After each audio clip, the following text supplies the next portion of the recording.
మన జీవితం చాలా చిన్నది. ప్రతి క్షణాన్ని ఆస్వాదించాలి. ఎవరో ఏదో అనుకుంటారని, నచ్చిన వాళ్లు వదిలేసి వెళ్లారని బాధపడుతూ కూర్చోవటం ఎంతమాత్రం మంచిది కాదు. మనల్ని మనం తక్కువ చేసుకోకూడదు. ప్రతి విషయాన్ని పట్టించుకుంటే మనసుకి గాయాలవడంతో పాటు ప్రశాంతతను కోల్పోతాం. మనసుకు నచ్చినట్టుగా జీవించాలంటే లెట్ ఇట్ గో విధానాన్ని పాటించడం అన్ని విధాల మేలని చెబుతారు మానసిక వైద్యులు. అసలు ఏమిటి లెట్ ఇట్ గో విధానం? ఆసక్తికరమైన ఈ విషయం గురించి ఇప్పుడు తెలుసుకుందాం.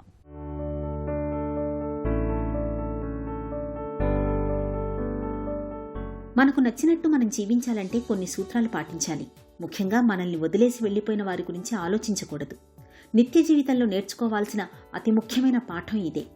వదిలేసి వెళ్లిన వారిని ప్రాధేయపడి మీ జీవితంలో భాగం చేసుకోకూడదు. మనల్ని అర్థం చేసుకున్న వాళ్ళు వదిలేసి వెళ్లిపోరు. ఒకవేళ వెళ్లిపోయారంటే మనల్ని అర్థం చేసుకోలేదనే కదా అర్థం. అలాంటి వారి కోసం తాపత్రయపడకూడదు.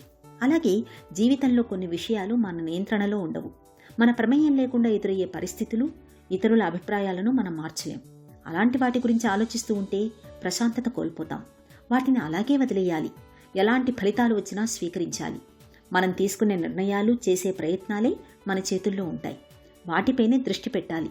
ఎదుటి వాళ్ల మాటలు, చేతలు మనసుకు తీసుకుంటే బాధగా ఉంటుంది. ఆఫీసులో బాస్ కోపడ్డాడని అదే పనిగా బాధపడకూడదు. అతను పని విషయంలోనే కోప్పడి ఉండొచ్చు. తప్పు జరిగితే సరిదిద్దుకుంటే సరిపోతుంది. దాన్ని వ్యక్తిగతంగా తీసుకోకూడదు. ఇక మనపై కుటుంబ సభ్యులు కోప్పడ్డప్పుడు, అరిచినప్పుడు మనసుకు తీసుకోకూడదు. క్షణికావేశంలో మాటలు అని ఉంటారు. వాటిని పట్టించుకోకూడదు. అక్కడే వదిలేయాలి. వాళ్ళు కుదుట పడ్డాక శాంతంగా మాట్లాడి సమస్యను పరిష్కరించుకోవాలి. బస్సులోనో రైలులోనో ప్రయాణిస్తుంటాం. తోటి ప్రయాణికులతో మాటలు కలుపుతాం. వారు దిగాల్సిన చోటు రాగానే వెళ్ళిపోతారు. బాధపడతామా? లేదు కదా. జీవితంలో కొన్ని పరిస్థితులు, బంధాలు కూడా అంతే. అనుకోకుండా వస్తాయి, అనుకోకుండానే పోతాయి. వాటి గురించి మదన పడుతూ ఉంటే జీవితాన్ని కొనసాగించలేం. ఆ ఆలోచనల్ని వదిలేసి ముందుకు సాగాలి. ఇతరులు తీసుకున్న నిర్ణయాలు, అభిప్రాయాలను మార్చే ప్రయత్నం చేయకూడదు. ఎదుటి వాళ్లను మార్చాలని చూస్తే మనం మన ప్రశాంతతను, సంతోషాన్ని కోల్పోతాం. అదొక వృధా ప్రయాస. దానికి బదులుగా వారి ఇష్టాయిష్టాలను వారికే వదిలేసి మనం మారేందుకు ప్రయత్నించాలి. మన ఆలోచనలను మార్చుకోవాలి. మనల్ని అర్థం చేసుకునే వారితో భావోద్వేగాలను పంచుకోవాలి. ఎవరు ఎప్పుడు ఎలా మారిపోతారో, ఎందుకు మారిపోతారో చెప్పలేం. అందుకే ఎవరిపైనా అతిగా ఇష్టాన్ని, ప్రేమను పెంచుకోకూడదు. ఆధారపడకూడదు. ప్రతి బంధానికి హద్దులు పెట్టుకోవాలి. వాటిని దాటి అవమానపడకూడదు.